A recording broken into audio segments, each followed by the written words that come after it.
Hello, I'm Sergeant Constable Detective Officer Peter Pisspot from Twat Valley Police. Now, many of you will have heard the news that the M25 motorway was once again blocked by Insulate Britain protesters yesterday. The same 90 eco-activists who were in fact arrested 2 days previously for the same activities. Myself and my fellow officers were of course more than happy to kindly assist these protesters with their endeavours.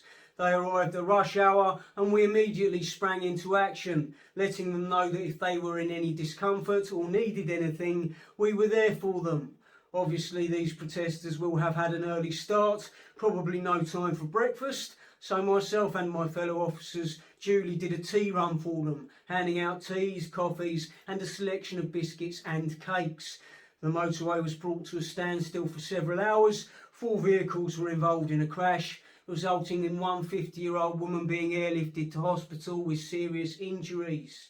These protests caused massive disruption to people on their way to work or transporting vital goods, and probably damaged a few businesses and cost a few people their livelihoods at this time of economic instability.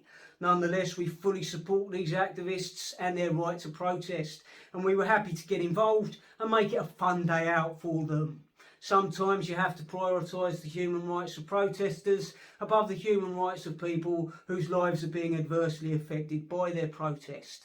Some people might argue that we should have handled these Insulate Britain motorway shutdowns more authoritatively, but myself and my fellow officers were tired and overstretched, having spent a full weekend spray painting rainbows on all our police vehicles. Don't forget, while we stood around aimlessly looking weak as piss at protests, we're not out there dealing with any actual real crimes. So if you fancy doing a robbery, mugging or a violent assault, there's never been a better time to get away with it. Keep being kind, keep supporting diversity, and next time you see me, I'll be dancing on TikTok.